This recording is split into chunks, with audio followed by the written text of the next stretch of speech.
তাই বাপেদের বলে দিয়ে যায় ইমামে হাসান হুসাইনকে মোহাব্বত করেন, কেননা দাইয়া কলবি সাহাবী বলে একজন সাহাবী ছিলেন। যখনই দরবারে আসতে ইমামে হাসান হুসাইনের জন্য কিছু না কিছু নজরানা নিয়ে আসতে। কোনো এমন দিন যায়নি হাসান হুসাইনের জন্য নজরানা যারা দরবারে এসেছে। সাহাবারা জিজ্ঞাসা করেছে, ভাই কি ব্যাপার, এইভাবে কেন নিয়ে আসে? ওই সময় দাইয়া কলবি বলেছিলে, আমি রাসূলুল্লাহকে খুশি করতে চাই। নবীকে খুশি করা, নবীকে প্যার করা, নবীকে আদব করা, এটা হলো ঈমান। আর রাসূলুল্লাহর প্রেম হলো হাসান ও হুসাইন। হাসান হুসাইনকে খুশি করলে নবী পাক খুশি হয়ে যাবে, নবী আমার উপরে রাজি হয়ে যাবে। এই জন্য আমি হাসান হুসাইনের জন্য নজরানা নিয়ে আসি। এই যুবকের 1 তারিখের কথা, হযরত জিবরাইল আলাইহিস সালাম আল্লাহ নবীর দরবারে চলে এসেছে। আর এমন করে দাইয়া কলবি সাহাবী সূরা ধরে এসেছে। কিন্তু জিবরাইল আলাইহিস সালাম এসে যখন বসেছে, ইমামে হাসান হুসাইন দুই ছোট ছোট ভাই আগিয়ে গিয়ে দাইয়া কলবি সাহাবী মনে করে জিবরাইল আলাইহিস সালামের দুই কোলে দুই জানুতে দুই ভাই বসে যায়। এইভাবে দাইয়া কলবি এলে তার কোলে বসে যেত। কিন্তু আজকের দিনে হাসান হুসাইন বসার পরে দীর্ঘক্ষণ কেটে যাচ্ছে, দাইয়া কলবি কিছু দিচ্ছে না।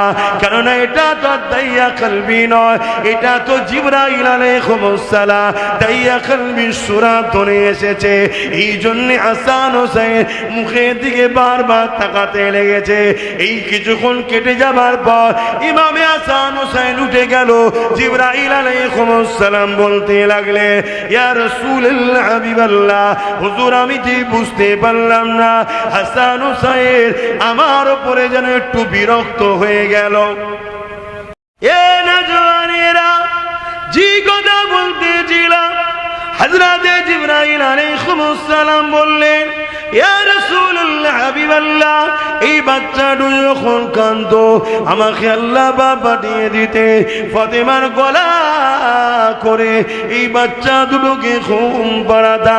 যে বাচ্চা দুটোর ঘুম পড়ানোর জন্যে আল্লাহ জিবরাইলকে নিযুক্ত করতে পারে, সেই বাচ্চা দুটোকে আল্লাহ কত ভালোবাসে ভেবে দেখো। তাহলে যাদের দিলে হাসান হুসাইনের মহব্বত আছে, ওই রাসূলুল্লাহর হাদিস অনুযায়ী ওই দিল জিবরাইল পছন্দ করেছে, হাসান হুসাইনের মহব্বতকে রেখে দিয়েছে। এ নওজওয়ানেরা, এ নবী পাকের প্রেমিকেরা, হাসান হুসাইনকে মহব্বত করো, পিয়ার করো। কেন কিয়ামতের কঠিন দিনেতে সবাই যেখানে নফসি নফসি করবে, আমি যেখানে কি হবে কি হবে, আমার কি হবে করবে, এই বিবরণ যখন নবী পাক সাহাবাদিওকে ময়দানে মাশরে শোনাতে ছিল, ওই সময়তে মাওলা আলী শেরে খোদাই মাহফিলে বসেছিলেন। তিনি উঠে দাঁড়িয়ে বলতে লাগলে, ইয়া রাসূলুল্লাহ হাবিবাল্লাহ, এই কঠিন ময়দানে মাশরে আমাদের কি হবে উপায়? আল্লাহ নবী বলেছিল, ও হযরত আলী, চিন্তা করো না, তুমি আমি হাসান হুসাইন আর আমার কলিজার টুকরি ফাতেমা এই কঠিন দিনেতে আল্লাহ পাকের আরশ আজিমের উপরে জান্নাতি খানা খাবো। তোমার আমার জন্য বিচার হবে, ময়দানে মাশর হবে, আর আলে রাসূলদের জন্য পিকনিক হবে, দিনারা খানা খেতে থাকবে। এই সময় মাওলা আলী বলতে লাগলে, এ যুবকেরা, হযরত মাওলা আলীকে পিয়ার করো, কুরবান করে দাও তিনার কদমে জানমাল। বারেক তিনি জিজ্ঞাসা করেছিলেন এই কথা, এই আমরা উত্তরটা পেয়েছিলাম। আল্লাহ নবীকে জিজ্ঞাসা করেছিলেন, ইয়া রাসূলুল্লাহ হাবিবাল্লাহ, আপনি ফাতেমা হাসান হুসাইন জান্নাতি খানা খাবো, কিন্তু হুজুর জানতে চায় দুনিয়ায় যারা আমাদেরকে মহব্বত করবে, আমাদেরকে কোনোদিন দেখবে না, কিন্তু আমার বাচ্চা হাসান হুসাইনের কথাই কাঁদবে, হাসান হুসাইনের পক্ষে পক্ষে দাঁড়াবে, আমাদের পক্ষে কথা বলবে, আমাদের পক্ষে দাঁড়াবে। এর জন্য দুনিয়ায় তাদের উপরে অনেক জুলুম হবে, তারপরও তারা আমাদেরকে পিয়ার করবে, মহব্বত করবে। ইয়া রাসূলুল্লাহ, হাবিবাল্লাহ, ওই দিনে তাদের কি হবে? এ যুবকেরা মন দিয়ে শোনো, দুনিয়া যদি চাও আখিরাতকে ভুলে যাও, আর আখিরাত যদি কামিয়াবি চাও, আরে দুনিয়ায় কষ্ট করো, সহ্য করো, দুনিয়াতে কষ্টে সবর করো, ধৈর্য ধরো, হকের ওপরে একতা হয়ে মজবুত হয়ে থাকো। হযরতে মাওলা আলী যখন এই কথা বলেছিলেন, আল্লাহ নবী বলেছিলেন, আলী রে, দুনিয়ায় যারা আমাকে, তোমাকে, ফাতেমাকে, হাসান হুসাইনকে মহব্বত করবে, তারা আমাদের সঙ্গে জান্নাতি খানা খাবে। আরো জোরে বলুন সুবহান। হাদিসের ভাষাটা ঠিক হাসান হুসাইন নয়, হাদিসের ভাষায় আছে আল্লাহর পিয়ারা ওলি বান্দা। হাসান হুসাইন যদি আল্লাহর পিয়ারা ওলি না হয় এই জমিনে, তাহলে আর কে আল্লাহর পিয়ারা ওলি হতে পারে? বুঝছেন তো নাকি? কেন কেউ আলেম থাকলে বা শুনলে বলবে, দেখেছো হুজুরের ছেলে পড়াশোনা জানে না, কি সব বকছে, দেখেছো? কথা বুঝছেন তো নাকি? হ্যাঁ, তোমরা তো শুধু একটা জিনিসই বুঝে থাকো, এই জন্যই তো মরেছে সমাজ, এত ফিতনা কেন? এই জন্যই তো।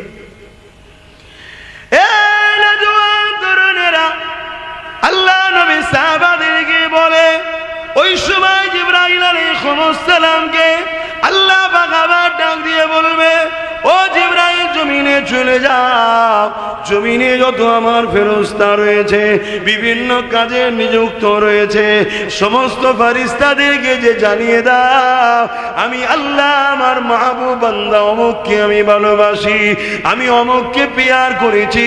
আমার আল্লাহ পাক সেই মাহবুব বান্দার মেসেজটা প্রতিটা ওই ফেরেশতাকে জানিয়ে দাও, তারা যেন মহব্বত করে নাই গো। এ যুবকেরা, তরুণেরা, বাপেরা, এই কথা বলে আল্লাহ শান্ত হয়নি।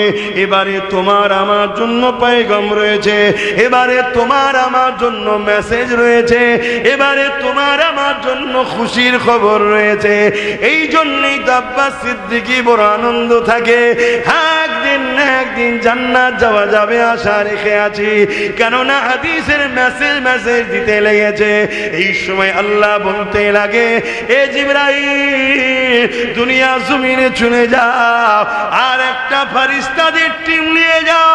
আল্লাহ যে কি করব, দুনিয়ার জমিনে আমার বান্দা বান্দীদের অন্তরগুলোকে টেস্ট করো, পরীক্ষা করো। কি করব আল্লাহ? টেস্ট পরীক্ষা করে যে অন্তরগুলো দেখবে পাক পবিত্র রয়েছে, ওই অন্তরে আমি যাকে ভালোবাসি তার প্রেমটাকে ভরিয়ে দাও। এখানে আমার বলতে কোনো বাধা নাই, পৃথিবীর কোন মুফতি মাওলানা যদি চ্যালেঞ্জে আসতে চাও, আমি রাজি আছি, এখানে কোনো বলতে বাধা নেই। হাদিসের কথা অনুযায়ী আল্লাহ পাক যার অন্তরে হাসান হোসেনের প্রেম আছে, জিবরাইলের পরীক্ষাতে ওই অন্তরগুলো পাক ও পবিত্র রয়েছে। আরো জোরে বলুন, আরো জোরে বলুন সুবহান। নারী দিবে নারী। আসেন আলোচনা দিয়ে ফিরে যায়।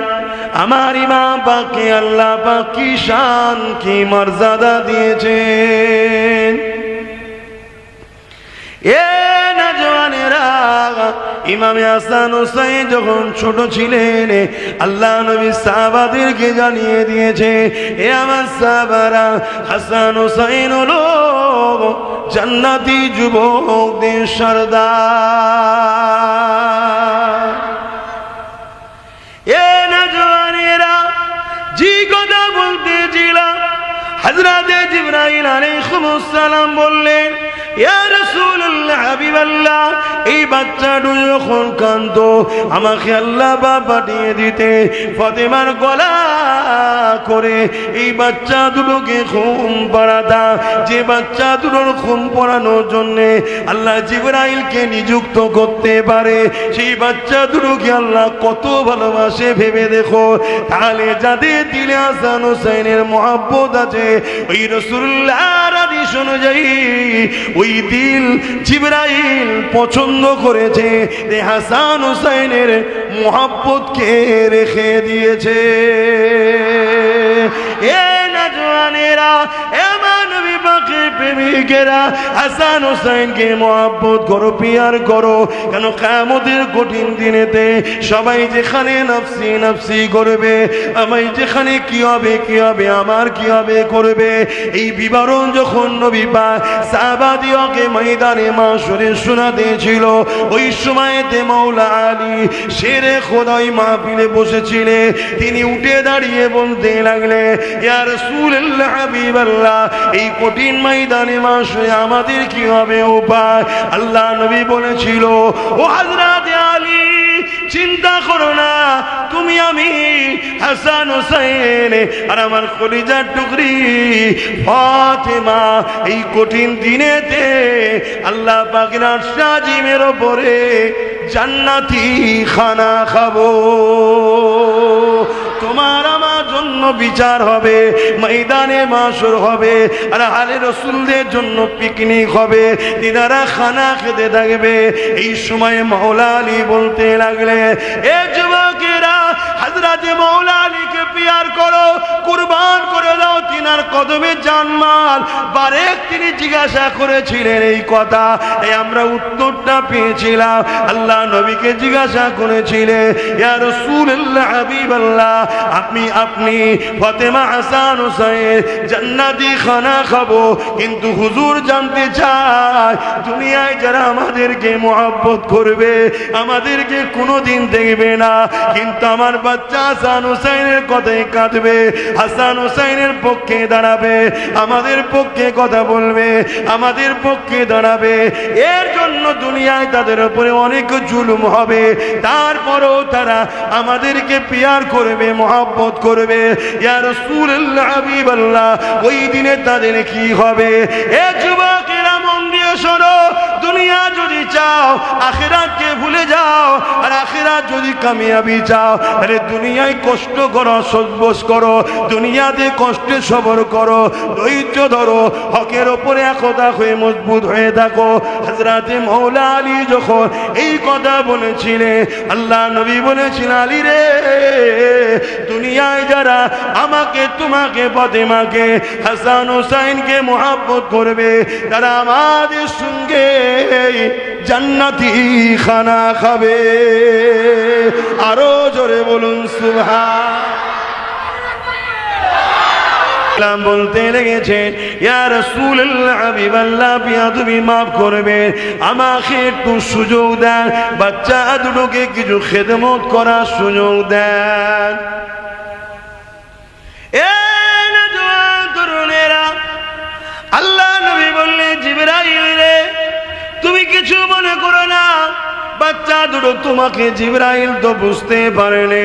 ওই সময় হযরত জিবরাইল বলেছে, ইয়া রাসূলুল্লাহ হাবিবাল্লাহ, হুজুর বেয়াদবি নেবেন না, আপনি জানেন কি জানি না, হুজুর আপনাকে এই বাচ্চা আল্লাহ পাক এই বাচ্চা দুটোকে কত মহব্বত করে।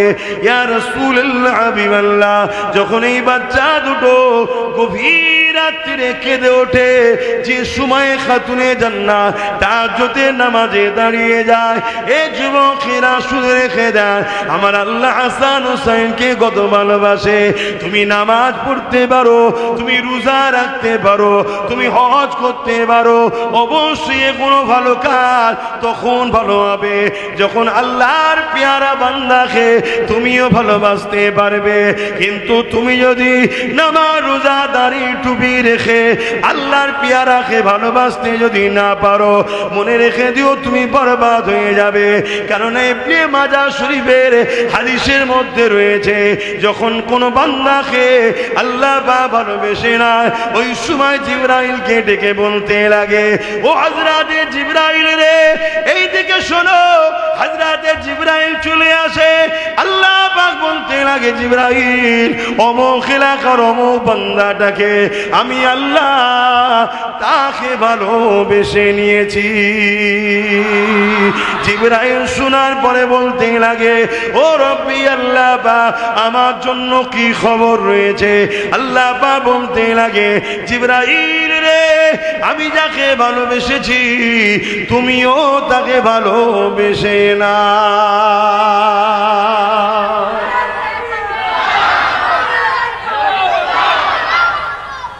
আমরা ভালোবাসা নুকাই আর আল্লাহ প্রকাশ করে। জিবরাইল চলে যেতে লেগেছে, আল্লাহ পাক আবার ডাক দেন, আমার মধ্যে একটা প্রশ্ন জেগেছে, ওই প্রশ্নের উত্তর আমি পাচ্ছি না। ওই উত্তর খোঁজার চিন্তায় চিন্তায় আমি সাহাবী বড় দুর্বল হয়ে গেছে। আল্লাহ নবী বললেন, সাহাবী রে, কি প্রশ্ন তোমার মধ্যে জেগেছে বলো। ইয়া রাসূলুল্লাহ, হাবিবাল্লাহ, আমার মনে হয় সর্বসময় আপনার কদমের কাছে বসে আপনার নূরের মুখরা, নূরের চেহারাখানা, এটা আমার দেখতে ভালো লাগে। ইয়া রাসূলুল্লাহ, হাবিবাল্লাহ, আপনি আমাকে এমন করে ঘরে পাঠিয়ে দেন সংসার করার জন্য, সন্তানের কাছে যাওয়ার জন্য। ইয়া রাসূলুল্লাহ, হাবিবাল্লাহ, আমি সংসারে ফিরে যাই, সন্তানদের সঙ্গে সময় দেই, কাজ কাম করি, কিন্তু আমার অন্তরটা মদিনার নববী শরীফের সঙ্গে লেগে থাকে। আপনার মজলিসে বসবো, আপনার মুখ থেকে ওয়াজ শুনবো, আপনার চেহারার দিকে তাকিয়ে থাকবো। ইয়া রাসূলুল্লাহ, হাবিবাল্লাহ, এটা আমার দিলের মধ্যে সর্বসময় থাকে। এই সংসারে থাকতে থাকতে জ্বালা যন্ত্রণা যখন আর সহ্য করতে পারি না, ইয়া রাসূলুল্লাহ, হাবিবাল্লাহ, আপনার দিদারের জ্বালা আমাকে পাগল করে তোলে। ওই সময় আমি ঘর থেকে বেরিয়ে পড়ে মদিনার নববী শরীফে এসে আপনার চেহারাখানা দেখেনি, সঙ্গে সঙ্গে আমার জীবনের সমস্ত কষ্ট দূর হয়ে যায়। আরো জোরে বলুন সুবহান। ইয়া রাসূলুল্লাহ,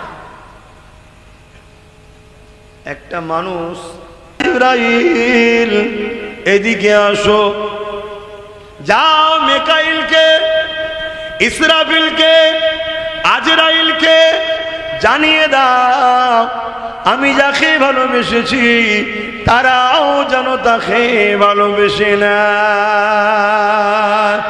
তাহলে আমি বলতে পারি হাসান হোসাইনকে আল্লাহ ভালোবেসেছে।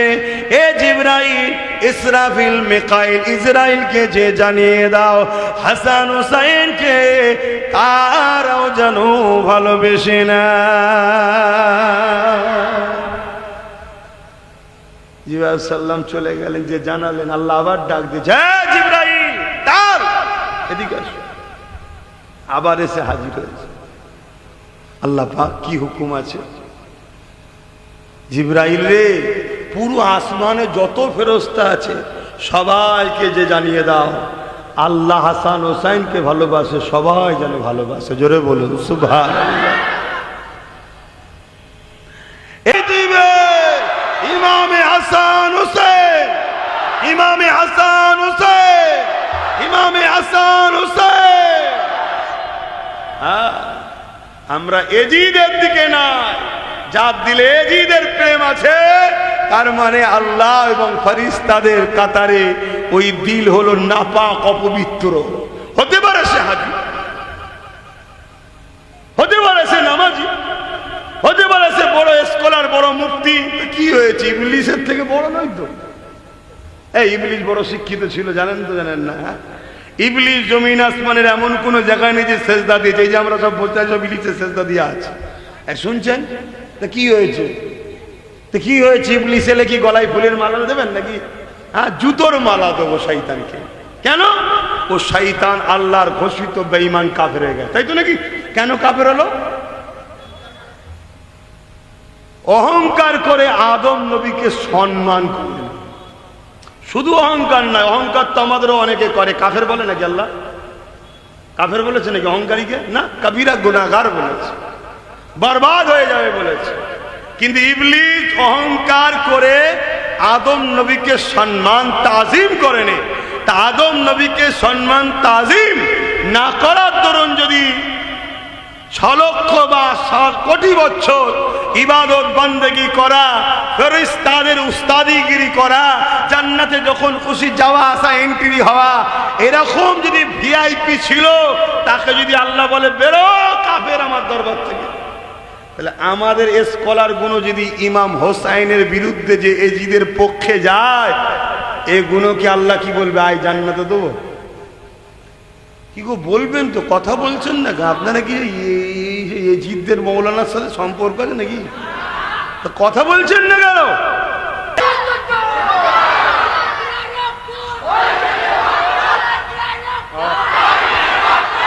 নারে তাকবীর, নারে তাকবীর।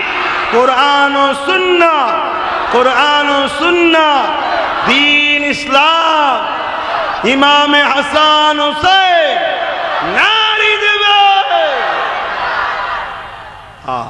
মহব্বত করো তাদেরকে, পিয়ার করো। আমার তোমার বাচ্চাদের একটু আগুলে লেগে গেলে, একটু দরজায় পিষে গেলে কি হয় বলে? মাথা ঠিক থাকে? কথা বলো, মাথায় ঠিক থাকে? কে মা, কে বাপ, কে বিবি, কে বোন হুঁশ থাকে না তখন? বাচ্চার খুন দেখে ফেললে। আর ভেবে দেখো, নিজের বাচ্চার 6 মাসের আলী আসগার পিপাসা লেগে গেছে, স্ত্রী বলছে জান্নাত। এজিদের লোক যত নিষ্ঠুরই হোক, আপনাকে নাই পানি খেতে দেয়নি কেন? আপনি পানি খেলে আপনাকে তো আরো শক্তি বেড়ে যাবে। 3 দিন পানি পাই। অতএব জান্নাত যদি বাচ্চাটাকে একটু পানি দেয়। শুনছেন? মন দিয়ে শুনবেন, এসব কথাই মন অন্য ইদিক উদিক হলে আমার ভয় হয়, আলোচনা করতেও ভয় লাগে। ধরা পড়ে যাবেন কিয়ামতের দিনে। এই আমার পিয়ারাদের কথা হচ্ছিল, তোর মন অন্যদিকে ছিল কেন? জবাব দিতে পারবেন না। এই যে সব ওয়াজ করাও মুশকিল, এসব ওয়াজ করাও মুশকিল। ভেবে দেখুন, স্ত্রী ইমাম হাসান হুসাইন হুজুরের হাতে তুলে দিয়েছে, জান দিয়ে যান। হয়তো একটু তাদের মনে দয়া হবে, যে বলেন না যে আমি পানি খাবো না রে, বাচ্চাটাকে দে। বাচ্চা এক তোর সাথে বিরুদ্ধে কি লড়াই করবে? 6 মাস বয়স, জান দিয়ে যান। ইমামে হোসাইন হুজুর নিয়ে গেলেন। দুধ থেকে দেখাচ্ছে, দেখো এই দুধের বাচ্চা 6 মাসের, একটু পানি পান করবে। আমি পান করবো না, এই বাচ্চাটাকে একটু পান করতে দাও। তোমাদের লড়াই আমার সাথে কেন? তোমরা এজিদের পক্ষে, তোমাদের এজিদকে আমি বায়াত নিইনি। বায়াত মানে ভোট। তখন বায়াত ছিল সাপোর্ট করা, এখন ভোট দিয়েই সাপোর্ট হয়। কেন? তোমাদের এজিদ শরাবি, অত্যাচারী, জালিম, বদমাইশ, লুটেরা, গুন্ডা। তাই আমি হোসাইন থেকে সাপোর্ট করতে পারি না। তোমরা আমাকে মারতে এসেছো, আমার বিরুদ্ধে লড়াই। কিন্তু এই দুধের বাচ্চাটাকে একটু পানি পান করতে দাও, 6 মাসের বাচ্চা। দুধ থেকে একটা তীর নিক্ষেপ করে 6 মাসের নবীর আওলাদ, খানদানে রসুল হযরতে হোসাইন হুজুরের রক্তে জিগার 6 মাসের আলী আসগারের এই হুলকুনি থেকে তীর লেগে এই দিকে বেরিয়ে গেল। ভাবো, হুজুর দেখছে আমার বাচ্চার খুন, পুরো শরীর দাড়ি খুনে ভরে গেল বাচ্চার লেগে। বলো তো কি কষ্টটা হয়েছিল তখন? তুমি নিজের বাচ্চার একটু লেগে গেলে তুমি কি করো? হ্যাঁ, আর তারা নূর ঘরে, নূরের বাচ্চা, নবীর ঘরের সন্তান, হ্যাঁ, তাদের কি অবস্থাটা হয়েছে? শুধু এই দিনকে বাঁচাতে, আমাকে তোমাকে জান্নাতে নিয়ে যাওয়ার জন্য তারা কুরবানি হয়েছে। তুমি আমি ইচ্ছা করে দিনের দুশ্মনকে সাপোর্ট করছি। হ্যাঁ, আমার রাসূল পাক সাল্লাল্লাহু আলাইহি সাল্লামের ওই সাহাবী বড় রোগা দুর্বল হয়ে দরজার গোড়ায় দাঁড়িয়ে আছে। আল্লাহ নবীর নজর ওই সাহাবীর দিকে গেছে। সাহাবীকে জিজ্ঞেস করছে, সাহাবী রে, তুমি ওখানে দাঁড়িয়ে কাঁদছো কেন? ভেতরে আসো, বলো তোমার সংসারে কি খবর, আর এত শরীর খারাপ হয়ে গেছে কেন, কোনো বিমার হয়েছে নাকি? সাহাবী বলে, ইয়া রাসূলুল্লাহ, হাবিবাল্লাহ, একটা মানুষের জন্য সবথেকে, আমাদের লাইফে সবথেকে বড় কষ্ট হলো মায়েদের যখন সন্তান হয়। এটা জানেন তো নাকি? এরকম কষ্ট দুনিয়ার কোনো মানুষের নেই। মানে পাহাড় তার উপরে চাপিয়ে দেওয়া হয়, এত কষ্ট হয়। কিন্তু ওই মা যখন এই কষ্টের পরে তার বুকের ওপরে যখন বাচ্চাটাকে দিয়ে দেয়, আর মা যখন বাচ্চাটা দেখে, মায়েরাই বলছে সব কষ্ট। তাহলে একটা মা তার বাচ্চাকে দেখে তার এত কষ্ট ভুলে যায়। আরে হাজারো মা আমার নবীর কদমে কুরবান হয়ে যাক, সেই নবীকে দেখলে সাহাবার সব কষ্ট দূর হয়ে যেত। জোরে বলুন। হাজারো নয়, পৃথিবীর প্রত্যেকটা মুমিন মুমিনাদের মায়ের আর রসুলের কদমে যদি কুরবান হয়ে যায়, আমরা কোন মায়ের সন্তান মায়ের দিকে তাকাবো না, আমরা মাকে রসুলের কদমে কুরবান হওয়াটাকে গর্ব খুশির নজরে লোবো। জোরে বলুন সুবহানাল্লাহ। কারণ ওই মা তো নসিবওয়ালা, যে মা মুস্তাফা জানে রহমতের দিনের জন্য বা হুজুরের কদমে নিজেকে কুরবান করতে পারবে। তো ভাইয়েরা আমার, আল্লাহ নবী সাহাবী বলছেন, হুজুর আপনাকে দেখার পর আমার সমস্ত কষ্ট দূর হয়ে যায়। আল্লাহ নবী বললেন, ঠিক আছে, তুমি সংসার করবে, কখনো কখনো আসবে, আবার চলে যাবে, তেতে এত অসুবিধে কি আছে? প্রশ্ন এটা ছিল, মিটে গেল। সাহাবী বলছে, হুজুর প্রশ্ন এটা নয়, আমার প্রশ্ন হলো এটাই, ইয়া রাসূলুল্লাহ, হাবিবাল্লাহ, আপনি হলেন সকল নবীদের নবী। আল্লাহ পাক যদি আপনার গোলামির ফলে যদি আমাকে জান্নাত দেন, কিন্তু আপনি যে জান্নাতে যাবেন ওই জান্নাত তো আমি পাবো না। কেন? আপনি নবীদের নবী, সকল কায়নাতের শ্রেষ্ঠ আপনি। ইয়া রাসূলুল্লাহ, হাবিবাল্লাহ, আপনার জন্যই তো সব কিছু বানিয়েছে। ওই দিনে আমি জান্নাতে যদি আপনার দয়াতে যায়, ইয়া রাসূলুল্লাহ, হাবিবাল্লাহ, আপনাকে দেখতে পাবো না। তাহলে ওই জায়গাতে আমি সাহাবী কি করে সহ্য করব? আপনার দিদারে যখন বাসনা হবে, ইয়া রাসূলুল্লাহ, হাবিবাল্লাহ, আপনাকে তো দেখতে পাবো না। আপনার জান্নাতের মাকাম অনেক উঁচুতে হবে। হে যুবকেরা, তরুণেরা, আল্লাহ পাক কোরআনে আয়াত নাজিল করে দিলে, আতিউল্লাহ ওয়া আতিউর রাসূল ওয়া কাফা বিল্লাহি আলিমা। এ দুনিয়া মানুষেরা শুনে রেখে দাও, যে যাকে দুনিয়া জমিনে মোহাব্বত করবে, আল্লাহ ও রাসূলের ইতিআত করে প্যার করবে, আমার আল্লাহ পাক তাকে তার সঙ্গে জান্নাত দিয়ে দেবে। নবী আমার বুখারী হাদিসের মধ্যেও জানিয়েছে, আল মারউ মা মান আহাব্বা, দুনিয়ায় যে যাকে মোহাব্বত করবে সে তার সঙ্গে জান্নাতে থাকবে। এ সাহাবীরে, চিন্তা করো না, তুমি আমার সাথে আল্লাহর জান্নাতেই থাকিবে।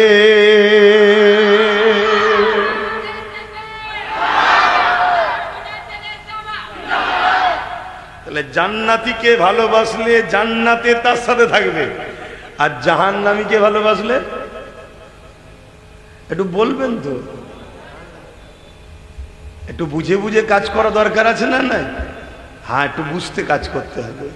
কেন? আমাদের চলার পথ ভুল হয়ে যাচ্ছে, আমাদের জীবনের স্টাইল ভুল হচ্ছে। মনে রাখবেন, আমরা হোসাইন হুজুরকে ভালোবাসি, ইনশাআল্লাহ হুজুরের ওসিলায়, হুজুরের কাতারেই আমরা দাঁড়াবো, হুজুরের সাথেই জান্নাত যাব। জোরে বলুন সুবহানাল্লাহ। এটা তো হুজুরের রাসূলের হাদিস।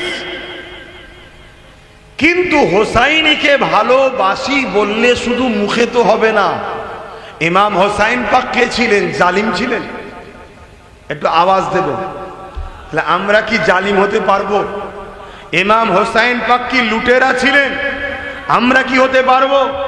ইমাম হোসাইন পাক কি চুরি করতেন, খুন করতেন, মিথ্যা বলতেন, অত্যাচার করতেন, শরাব পান করতেন, নাউজুবিল্লাহ বদমাইশি করতেন? তাহলে এগুলো তো আমাদের দ্বারা হওয়া সম্ভব, জোরে বলুন না। এগুলো তো এজিদের কাজ ছিল। তাহলে আমরা মুখে বলছি হোসাইনি, আর বাস্তব কাজ। আর যে মানুষের মুখের সঙ্গে কাজের মিল খায় না তাকে আরবিতে কি বলে? এটা বলবেন তো, মুনাফিক। আর মুনাফিকের ঠিকানা কোথায়? সব থেকে কঠিন জাহান্নাম, শুধু জাহান্নাম না, সব থেকে কঠিন জাহান্নাম। আসুন আল্লাহ পাকের কাছে আমরা তওবা করি, পরিবর্তন হবার জন্য চেষ্টা করি। কেননা দুদিনে দুনিয়ার মায়া জালে জড়িয়ে আখিরাতকে ভুলে গেলে চলবে না। এ যুবকের এখানে দুটো কথা হলো। একটা কথা হলো, নবী পাককে যে মহব্বত করেন নবীর সঙ্গে জান্নাতে যাবে, এবং নবী পাক জানিয়ে দিলে যে যাকে মহব্বত করে তার সঙ্গে জান্নাতে যাবে। এ আমরা যদি সত্যি ইমামে হোসাইন হুজুরকে মহব্বত করে, তাহলে হুজুর যেটা পছন্দ করতে ওটা যেন আমাদের আখলাকে থাকে। হুজুর দান খায়রাত করা পছন্দ করতে, আমাদেরকেও দান খায়রাত করতে হবে। এই সংক্ষেপ বিষয়ে একটা কথা বলি শোনে। এ নওজওয়ানেরা, আল্লাহ নবীর কলিজার টুকরি খাতুনে জান্নাত ফাতেমা জাহরা রাদিয়াল্লাহু তাআলা আনহা যখন ইমামে হাসান হোসেন দুই ভাই ছোট ছিলেন, তিনারা যখন বিমারে পড়ে গেলে, ইমামে হাসান হোসেন অসুস্থ হয়ে গেলে, খাতুনে জান্নাত নিয়ত করলে, ও রব্বি আল্লাহ, আমার বাচ্চা দুটো অসুস্থ হয়েছে, সুস্থ হয়ে গেলে আমি আপনার খুশির জন্যে 3টে মান্নত করছি, রোজা রাখবো। আপনারাও কোনো সমস্যায় পড়লে, সে অসুস্থ হোক, কারবার হোক, বিপদে পড়ে গেলে হোক, এমন বিপদে পড়েছেন ঘরের চতুর্দিকে আপনাকে ঘিরে ফেলেছে, মেরে ফেলবে, ওই ঘরের মধ্যে বসে আপনি নিয়ত করুন, মালিক আমার যদি জানটা আপনি বক্স দেন, যদি আপনি বাঁচিয়ে দেন, আমি আপনার খুশির জন্য 5টা রোজা রাখবো, কি 10টা রোজা রাখবো, কি এই করব, দুটো গরিবের বিয়ে দেবো। আল্লাহর কাছে নিয়ত করুন, দেখবেন আপনি ভাবতে পারবেন না কোন স্টাইলে, কিভাবে যে আপনার দুশ্মনকে ওখান থেকে আল্লাহ সরিয়ে দেবে। সব থেকে উত্তম কৌশল তিনি ভালো জানেন, বলুন সুবহানাল্লাহ। যাক, সেই আলোচনার দিকে আবার ফিরে যায়। আল্লাহ নবী বলে দিলেন, নবীকে জানের থেকে বেশি ভালোবাসা হলো ঈমান। অপর দিকে নবী পাক বলে দিলেন, হাসান হোসেনকে যে ভালোবাসলো সে আমি নবী আমাকে ভালোবাসলো, যে আমাকে ভালোবাসলো আল্লাহ পাক তাদেরকে ভালোবাসবে। আল্লাহ নবী তার পাশাপাশি বললেন, যে হাসান হোসেনের সঙ্গে দুশ্মনী করলো সে আমি রাসূলুল্লাহ আমার সঙ্গে দুশ্মনী করলো, যে আমার সঙ্গে দুশ্মনী করলো আল্লাহ পাকের রহমত তাদের দিক থেকে মুখ ফিরিয়ে নেবে, আল্লাহ পাকের আযাব তাদের উপরে হবে। তাই বলে দিয়ে যায়, নবীকে মহব্বত করার নাম হলো ঈমান। হাসান হোসেনকে মহব্বত যে করে সে হলো নবীকে মহব্বত করে, আর যে নবীকে মহব্বত করে আল্লাহ তাকে ভালোবাসে। আর যে হাসান হোসেনের সঙ্গে দুশ্মনী করে সে নবীর সঙ্গে দুশ্মনী করে। তাই হাসান হোসেন ঈমানের সাথে, কারণ হাসান হোসেনের মহব্বতটাই নবীর মহব্বত, আর নবীর মহব্বতকে আল্লাহ ঈমান বলে দিয়েছে। আজ আমাদের সমাজে একদল মুনাফিক বেরিয়েছে, মুখে দাড়ি, মাথায় টুপি, টিভিতে বক্তব্য দেয়, রেডিও ওয়াচ করে, বড় বড় সব স্কলার, বড় বড় স্কলার, কিন্তু বিদেশি টাকা নিয়ে বড় বড় শয়তান তৈরি হয়েছে। কি করে? এজিদের সাফাই গায়, এজিদের সাফাই গায়, এজিদকে বাঁচাতে চায়। এজিদ নাকি ইমাম হোসাইনকে মারার হুকুম দেয় না, শুনছেন তো নাকি? এজিদ নাকি বলেছিল সিমারকে, মারওয়ানকে যে হোসাইনকে ধরে আনো। এজিদের এই ক্ষমতাটা কে দিল? হোসাইনকে ধরে আনা বলার ক্ষমতাটা কে দিল? শুনছেন তো? এ নওজওয়ানেরা, কেন এই কথা বলে যাচ্ছি? দাড়িতে মুসলমান, টুপিতে মুসলমান, এই মুসলমান হক হতে পারে, ধোকাও খেয়ে যেতে পারেন, কিন্তু নবীর প্রেম যদি থাকে, আলে রসুলদের প্রেম যদি থাকে, এই মুসলমানের কাছে আপনি নিরাপদে থাকবেন। কেননা দাড়িতে টুপিতে বড় বড় মৌলানা সেজে, স্কলার সেজে এজিদকে বাঁচাবার চেষ্টা করছে, এজিদের নামে মাদ্রাসা পর্যন্ত বানাচ্ছে, এজিদকে রহমাতুল্লাহ আলাইহি বলতে লেগেছে। অথচ আহলে সুন্নাত ওয়াল জামাত যারা ইমামে হুসাইনকে ভালোবাসে, তাদের নজরে এজিদের ওপরে আল্লাহ লানত। এজিদ হলো জাহান্নামের একটা কুকুর।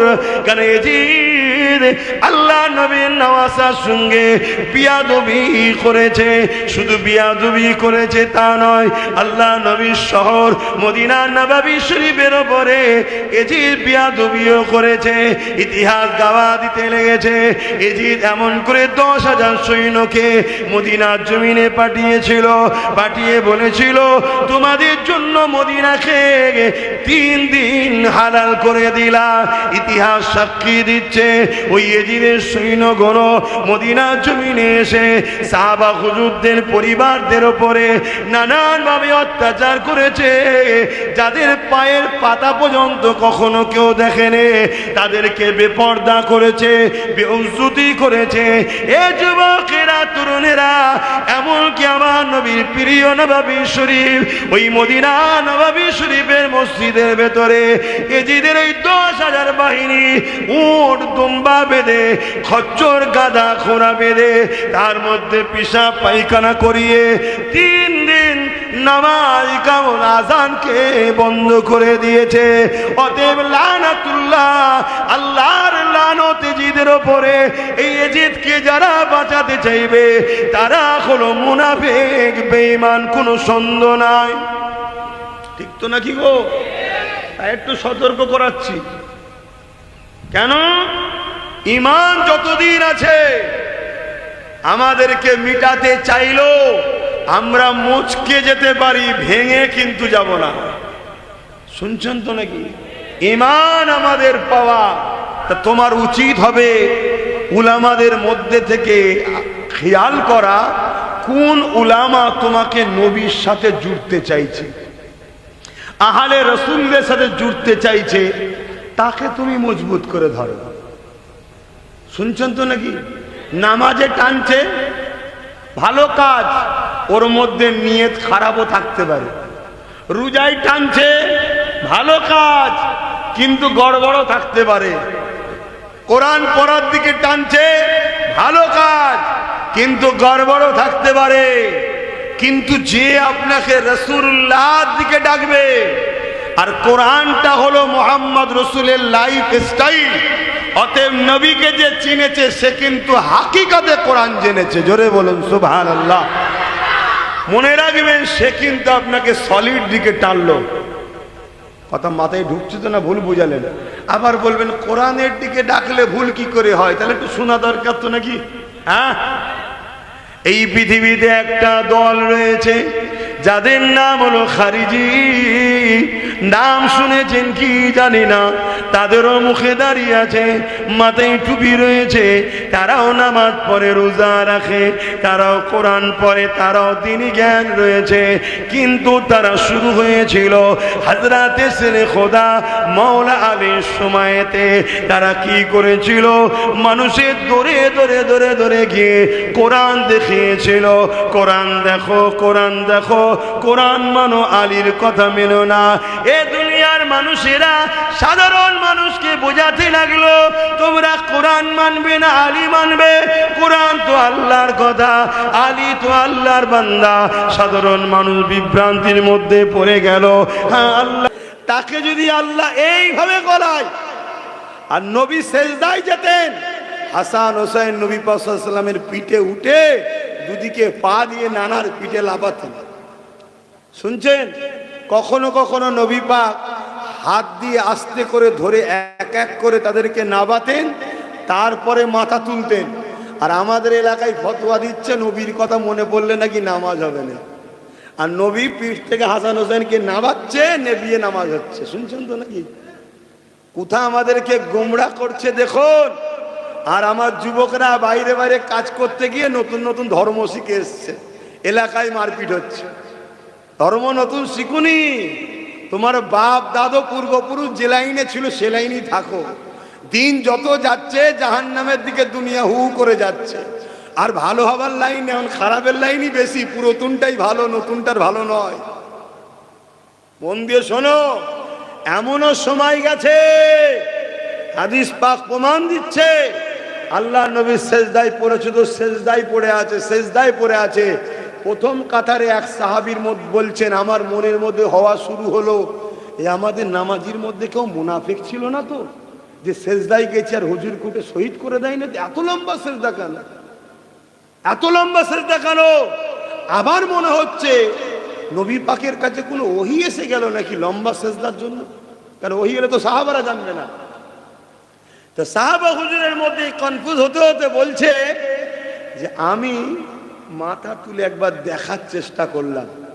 আর এক রায়াতে আছে, নতুন গ্রাম্য এক সাহাবী এসছে, যিনি কখনো এই সিন দেখেন যে নবী সেজদায় যেতেন আর হাসান হোসেন পিঠে বসে থাকতেন, কখনো দেখেন। আর যখনই তিনি কাতারে দাঁড়িয়ে সেজদায় পড়েছে আর মাথা তুলে যখনই দেখতে গেছে হাসান হোসেন হুজুর বসে আছে, দুটো ছোট ছোট শিশু, উনি দেখছে হুজুরের পিঠে বসে আছে, তাহলে কি করা দরকার? না বিদে দরকার। তা হাত দিয়ে বাড়াতে গেছে, আল্লাহ নবী নামাজ অবস্থাতেই বগলের তলা দিয়ে হাত দিয়ে তাকে ইশারা করছে, আমাদের শাহজাদাকে নাবাও না। জোরে বলুন সুবহানাল্লাহ। আর কথা তো মানতেই হবে। তাই তারা খারিজিদের পাল্লায় পড়ে একটা নতুন দল তৈরি হয়ে গেল। ওই দলের লোকেরা একদিন ইমাম হোসাইন করে মৌলা আলীর সাথে লড়াই পর্যন্ত করেছিল। আর একদিন কুফার জামে মসজিদে ইমামে হযরতে মৌলা আলী হুজুর নামাজ পড়াতে ছিলে, তারাও নামাজের কাতারে দাঁড়িয়েছিল, কিন্তু তারা মৌলা আলীকে শহীদ করে দিয়েছিল। যে আলী সম্বন্ধে আল্লাহ নবী জানিয়ে দিয়েছে, এ দুনিয়ার মানুষেরা, আমি নবী হলাম ইলমের শহর, আলী হলো এই শহরের দরজা। অর্থাৎ আমার কাছে আসতে গেলে আলীর মাধ্যম দিয়ে আসতে হবে। মৌলা আলীকে বাদ দিয়ে রাসূলুল্লাহকে পাওয়া যাবে না, নবী বলে দিয়েছে। তারা সমাজকে গোমরাহ করেছে কোরআন কোরআন কোরআন দেখিয়ে। এই শুনছেন তো? তাহলে আজকেও তোমাকে ধোঁকা দিতে পারে না, পারে না? তাহলে কি আমি কোরআনের বিরুদ্ধে নাকি? না, আমি তো কোরআনের পক্ষে, কিন্তু কোরআনটা মানবো মৌলা আলীর থেকে মানবো, খারিজিদের থেকে নয়। জোরে বলুন সুবহানাল্লাহ। বক্তব্যটা এইটা। তাহলে আমি দেখব যে আমাকে নবীর সঙ্গে জুড়তে চাইছে, আমি তার সাথে থাকবো। কত বড় দাড়ি, কত বড় পাগড়ি, তাহাজ্জুদ পড়ে, হজ প্রতি বছর করে, সব ঠিক আছে, কিন্তু হুজুরের কথা বেশি বলে না, হুজুরের সঙ্গে জুড়তে চাই না, হুজুরের মহব্বত আদবের তালিম আমাদেরকে দেয় না, হুজুরের প্রেমের কথা বলে না, হাসান হোসাইন হুজুরের কথা বলে না, আহলে বায়াতের কথা বলে না, খাতুনে জান্নাতের কথা বলে না, মৌলা আলীর কথা বলে না। জানতে হবে এ ডাল মে কুছ কালা হ্যায়। শুনছেন তো নাকি? আপনারা আম মানুষের চেয়ে বেশি কি আপনাদের বুঝাতে পারি? আমাদের কাছে এলে না, আমাদের ধরার আরো অনেক কিছু আমাদের কাছে স্ট্যাটিস্কোপ আছে, অনেক কিছু দিক দিয়ে পরীক্ষা করা যায়, কিন্তু আপনারা আম মানুষ পরীক্ষা করবেন কি করে? আপনাদের পরীক্ষা একটাই, কি হবে? আল্লাহ নবীকে তো আবু জেহেল মানতো, আল্লাহ নবীকে তো উতবাও মানতো, তারা তো আমার নবীকে আল আমিন বলে মেনেছে। তারা কি জান্নাতি হবে? না না না, তারা ব্যক্তি মুহাম্মদ বলে মেনেছে, ভালোবেসে রাসূলুল্লাহকে মেনে নেয় রে। আজকে দিনে ইসরায়েল, যে ইসরায়েল পৃথিবীর সমস্ত ছোট দেশ এবং সমস্ত সংখ্যা কম হওয়ার পরও তারা পুরো পৃথিবীকে কন্ট্রোল করছে, পুরো পৃথিবীর বিজনেস ব্যবসা তাদের হাতে। আছে, তারা নিজেরা বলতে লেগেছে আমরা পৃথিবীতে বিজনেস কি করে ছড়াতে পারলাম, কেননা আমার নবী পাক যখন মক্কা থেকে আসরে মদিনার জমিনে চলে এসেছিলেন, আল্লাহ নবী ওই মদিনার মানুষরা সব থেকে পিছিয়ে গরিব ছিল। আল্লাহ নবী তাদেরকে অর্থনীতি শিখালেন, সেই অর্থনীতিটা এখনো ইহুদিরা ধরে রেখেছে। তাই তারা আজকে পৃথিবীর মুখে অল্প হওয়ার পরও পুরো পৃথিবীতে তারা বিজনেস করছে, সব থেকে ধনী তারা হয়ে বসে আছে। শুনছেন তো নাকি?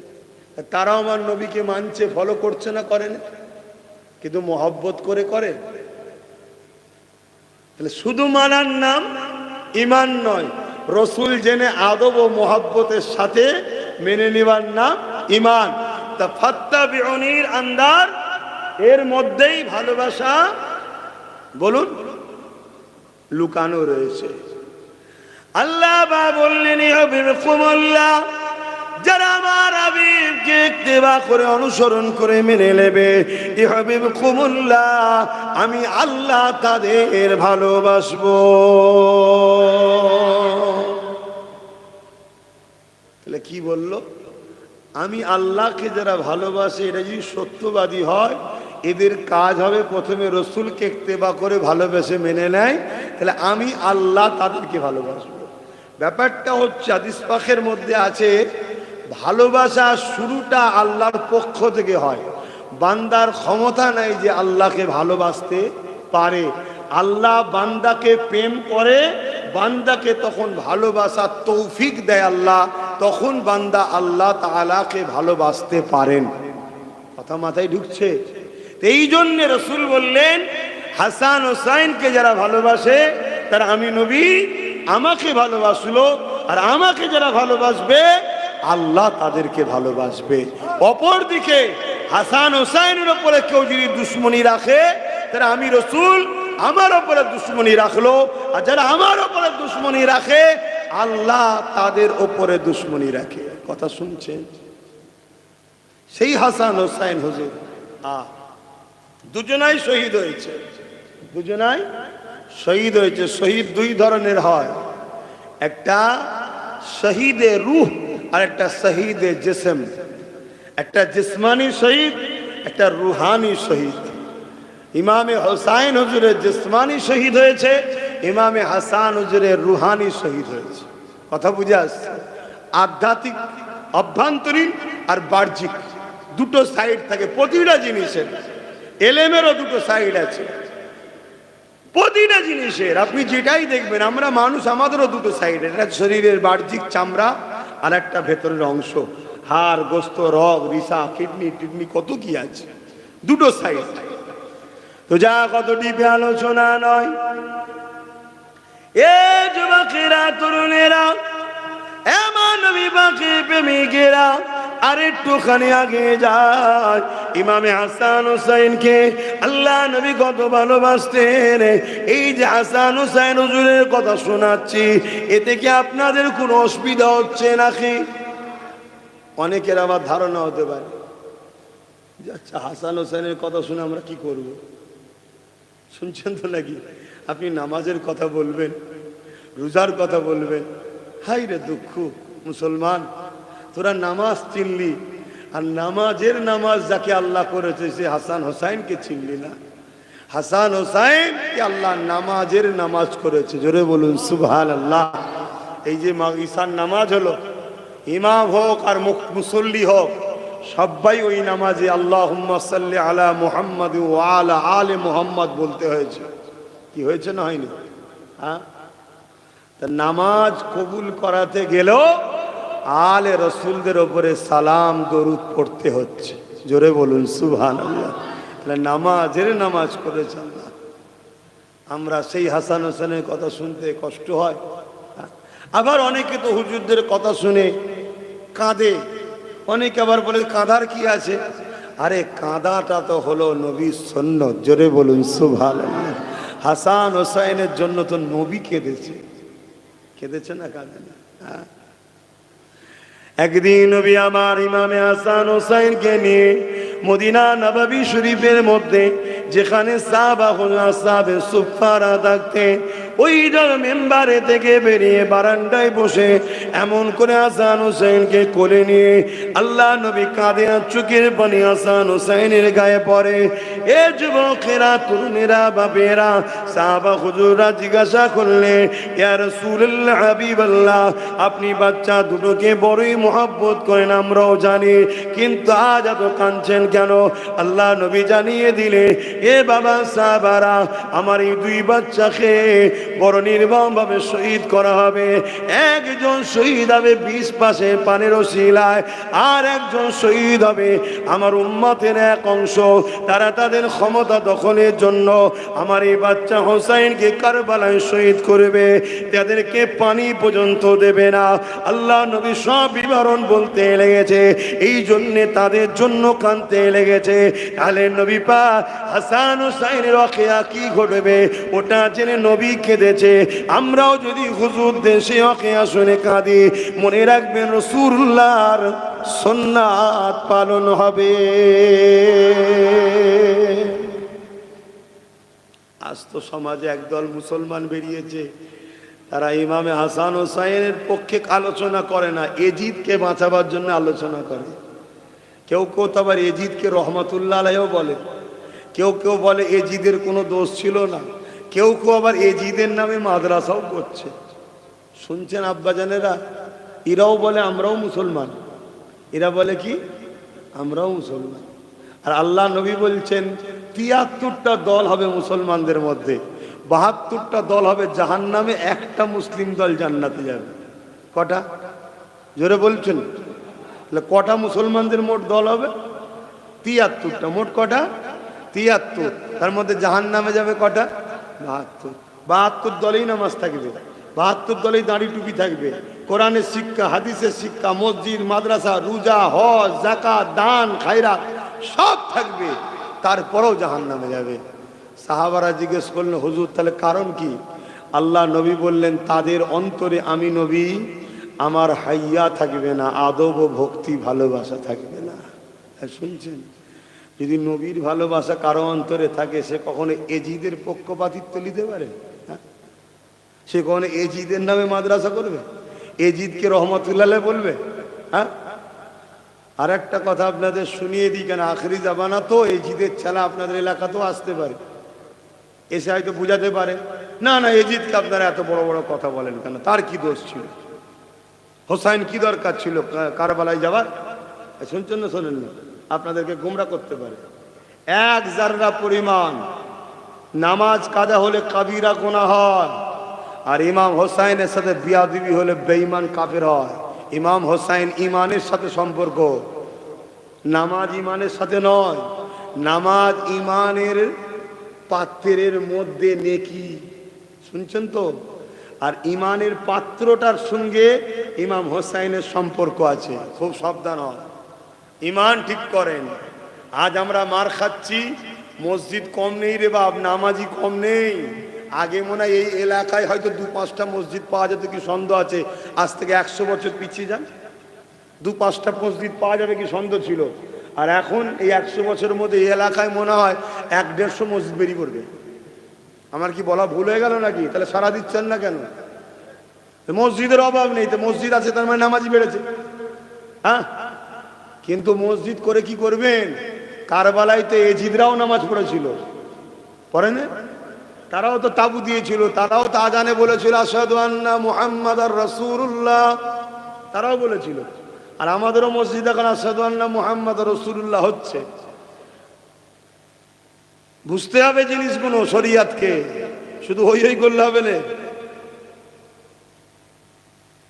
আল্লাহ নবী, নূর নবী, দয়ান নবীর আরেকটা হাদিস বলে দিয়ে যাচ্ছে ওইদিকে, বুখারী শরীফের হাদিস। আল্লাহ নবী বললেন, কেউ যদি আমার শহর মদিনা শরীফের ওপরে হামলা করার ইরাদা করে, শুনছেন সবাই?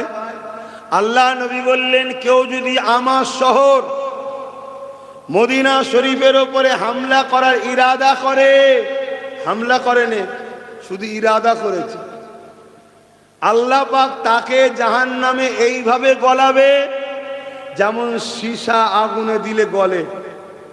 কি গো, সীসা কিভাবে গলান আপনারা? গলান তো নাকি? কাজ করেন তো, অনেকে জানেন তো, পুরো পানি হয়ে যায়। ওইভাবে আল্লাহ তাকে জাহান্নামে গলাবে যে মদিনার উপরে হামলা করার ইরাদা করেছে, হামলা করেনি। কারণ কি? মদিনাকে আল্লাহ রসুল ভালোবাসে। জোরে বলুন সুবহানাল্লাহ। তো ভালোবাসা শহরের উপরে হামলা করলে, যদি ইরাদা হামলা করেনি, ইরাদা করেছে, ছোট ছোট তখনই উঠে দাঁড়িয়ে ইফতারটাকে নিয়ে আর ওই মুসাফিরকে দিয়ে এসে পানি দিয়ে ইফতার করলেন। জোরে বলুন সুবহানাল্লাহ। 3 দিনের দিনে আবার সেহরি খেয়েছে, আবার কিছু জবের একটা রুটি, এবং হযরত আলী হুজুর একভাবে খাওয়া নেই, শুধু পানি। ভেবে রাখুন সেহরিতে আর ইফতারে। ভাবুন, শরীর বড় দুর্বল হয়ে গেছে, কোনো রকম ভাবে কিছু কাজ করে তার বিনিময়ে কিছু আল্লাহ মিলিয়েছে। আবার জবের একটা রুটি, খেজুর কিনে নিয়ে এসেছে। একবার ভাবেন নিজের দিকে, আল্লাহ আমাদেরকে কত ভালো রেখেছে, আর আমরা আল্লাহ ভুলে আছি, নবী ভুলে আছি। আর তারা কি করছে দেখেন। আমি তুমি হলে তো রোজাই মনে হয় ছেড়ে দিতাম, যা ঠিক আছে আবার রাখবো খনি, যাও, এত কষ্ট করা যাবে না। কে? হযরতে খাতুনে জান্নাত আবার ইফতার নিয়ে বসেছে। আবার লাস্টের দিনও দরজার গোড়ায় আবার একজন আওয়াজ দিয়েছে, আওয়াজ দিয়েছে। হযরত ইমামে হোসাইন পাক ছোট ভাই আজকে উঠে ইফতার নিয়ে ওই মুসাফিরকে দিয়েছে। 3 দিনই সেহরিতে পানি, ইফতারও পানি। জোরে বলুন সুবহানাল্লাহ। এরপরে নামাজের মুসাল্লায় দাঁড়িয়ে হযরতে খাতুনে জান্নাত দুটো হাত তুলে বলতে লেগেছে, ও রব্বি আল্লাহ, ফাতেমাকে জিহালে রেখেছেন। ফাতেমা আপনার উপরে বড় খুশি, আপনার উপরে বড় রাজি। আল্লাহ, আপনি যদি ফাতেমাকে না খাসিয়ে খুশি হন, ফাতেমা আপনার এত বড় দাসী, আপনাকে এতই প্যার করে, আপনার খুশির জন্যে ফাতেমা কেন না খেয়ে থাকতে পারবে না? আল্লাহ, আমি ফাতেমা আপনার উপরে রাজি, খুশি হয়ে আছি। আর আমাদের একটু কিছু হলে আমরা মুখ দিয়ে এমন এমন কথা বলে ফেলি, না জানি সেই কথাতে আল্লাহ নারাজ হয়ে যায়, আমাদের ইমানের হয়তো ক্ষতি হয়ে যায়। কি অনেকে বলে ফেলি যে আল্লাহ দেখতে পায় না, সব জ্বালাটা গরিবের ওপরেই। হ্যাঁ, এত সব বাড়ি রয়েছে, আমাকেই শুধু জ্বালাচ্ছে। নাউজুবিল্লাহ বলেন। আল্লাহ যাকে যত ভালোবাসে দুনিয়ায়, তাকে আল্লাহ তত কঠিন কঠিন পরীক্ষার সম্মুখীন করে। আল্লাহ পরীক্ষা নেয়।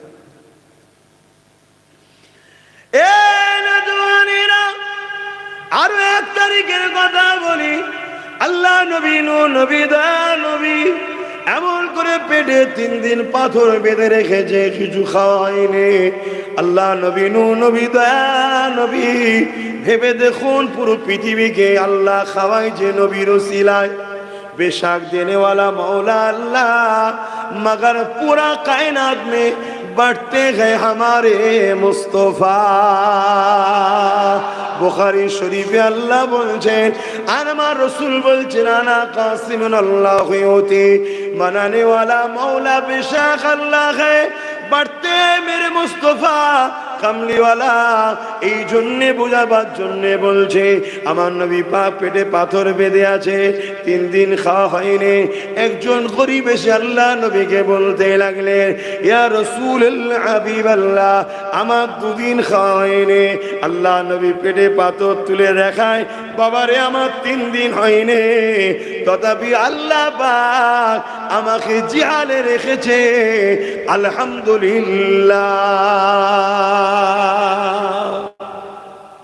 আচ্ছা, নবীর খাওয়া হয়নি, আল্লাহ কি খেতে দেয়নি নবীকে? এটা মাথায় ঢুকছে না তো। এটা আমাদের জন্য হুজুর মডেল। হুজুর ত্যাগ স্বীকার করছে, যাতে করে উম্মত যদি একবেলা খাওয়া না হয়, উম্মত যেন হারাম খাবার না খেয়ে ফেলে, যে আমার নবী 3 দিন খায়নি, আমার না একবার হয়নি, আমি হারাম খাবার। এই যে হুজুরের ওপরে মহব্বত যাদের আছে, দেখবেন এই কথা হলে তারা এইরকমই ভাবে, যারা হুজুরকে ভালোবাসে। এজন্যে আল্লাহ হুজুরের দ্বারা আমাদের জন্য শিক্ষা, একটা মডেল তিনি। আরে তিনার খাওয়া হবে না হতে পারে? হ্যাঁ, তিনি তো আল্লাহর কাছে দোয়া চাইতেন যে আল্লাহ আমাকে একবেলা খাওয়াবেন আর একবেলা শুকিয়ে রাখবেন। সাহাবারা জিজ্ঞেস করলেন হুজুর এই দোয়া চাইছেন কেন? বলছে আমি সবরকারীও হতে চাই, শকরকারীও হতে চাই। জোরে বলুন সুবহানাল্লাহ। না হয় সবরকারী যারা খায় না তারা যে সবর করে সেই দলভুক্ত আমি হতে চাই, আর যারা খায় অর্থাৎ শকর করে আলহামদুলিল্লাহ আমি সেই দলভুক্তও হতে চাই। জোরে বলুন সুবহানাল্লাহ। এটা তো আমাদের জন্য মডেল নবী। তাহলে যখনই খাবো তখন আমরা বলবো আলহামদুলিল্লাহ, যখন হবে না তখন ধৈর্য ধরে সবর করতে হবে, আল্লাহর ওপরে ভরসা করে থাকতে হবে। নবী হলেন আমাদের জন্য মডেল। তো হুজুর পাক ওই লোকটাকে নিয়ে খাতুনে জান্নাত বেটির বাড়ি গেছে, চলো আমার বেটির বাড়ি যদি কিছু খাবার পাওয়া যায় তোমাকে খাওয়াবো, চলো। আল্লাহ নবী খাতুনে জান্নাতের বাড়িতে গেলেন, ঘরের বাইরে থেকে সালাম দিলেন, খাতুনে জান্নাত ভেতর থেকে সালামের জবাব দিলেন। ঘরের বাইরে থেকে সালাম দেওয়া এটা হলো রাসূলুল্লাহ সুন্নাত। ইজাজত নিয়ে ভেতরে গেলেন এবং খাতুনে জান্নাতকে বললেন, হে কলিজা টুকরি ফাতেমা রে, আমার সঙ্গে একজন মেহমান এসেছে যিনি বড় ক্ষুধার্ত রয়েছে এবং তোমার আব্বা আমিও রয়েছে, তোমার ঘরে কি কিছু খাবার আছে? আমাদের জন্য কি মেহমানদারি হবে? হযরতে খাতুনে জান্নাত বললেন, আব্বা যান বসেন, অপেক্ষা করেন, বসেন, খাবারের ব্যবস্থা করছি। এই বলে খাতুনে জান্নাত রান্না করে যায়নি, নামাজের মুসাল্লা বিছিয়ে দিলেন। নামাজের মুসাল্লা বিছিয়ে দিয়ে দূরে কাত নফল নামাজ আদায় করলেন। হাত তুলে বলতে লেগেছে, আল্লাহ ফাতেমা 3 দিন খাওয়া হয়নি, আমার জন্য খাবার চাইনি। হযরতে হাসান হুসাইনের 3 দিন খাওয়া হয়নি, মাওলা আলীরও 3 দিন খাওয়া হয়নি। এর জন্য আমি হাত তুলিনি, আল্লাহ আমার দরবারে এমন একজন মেহমান এসেছে, তিনি যদি জানতে পেরে যায় ফাতেমা 3 দিন খাওয়া হয়নি, তিনার নূরের দিলটা বড় ব্যথা হয়ে যাবে। আল্লাহতে আপনি খাবারের ব্যবস্থা করে দেন। দোনো জাহানের সুলতানের জন্য, আখরি নবী নূর নবী আপনার হাবিবের জন্য ফাতেমা খাবারের দরখাস্ত রাখছে। আল্লাহ পাক বলে দিলেন, এ জিবরাইল জলদি করে জান্নাতে খাঞ্চা ভর্তি করে খানা নিয়ে যা। হযরতে জিবরাইল সাল্লাম চলে আসলে জান্নাতি খানা নিয়ে এসে হাজির করে দিলেন। ওই খানা যখন খাতুনে জান্নাত আব্বা জানের খেদমতে দিলেন, ওই সময় ওই যে মানুষটা ছিল সে তো খাবার পেয়ে খাওয়া শুরু করেছে, বড় তারিফ করতে লেগেছে, বড় সুস্বাদু খাবার। কিন্তু আল্লাহ নবী খাবারটাকে মুখের গুড়ায় নিয়েছে, নিয়ে নবী আবার বুঝতে পেরেছে এই খাবার তো কোনো দুনিয়ার খাবার নয়। এই ঘরের ভেতরে চলে আসলে, এ ফাতেমা এই খাবার তুমি কোথা থেকে পেলে? ওই সময় আর কথা গোপন করতে পারলেন না। আব্বা জান আমার ঘরে কিছু নাই, 3 দিন হাসান হোসেন মাওলা আলী আর আমারও খাওয়া হয়নি। কিন্তু আপনি নবী, আখরি নবী, আপনি যখন জিজ্ঞাসা করেছেন আমি তার কথা ঘোরাতে পারি না। আল্লাহর কাছে দোয়া চেয়েছি, আল্লাহ জান্নাতে খাঞ্চা হাজির করিয়েছে।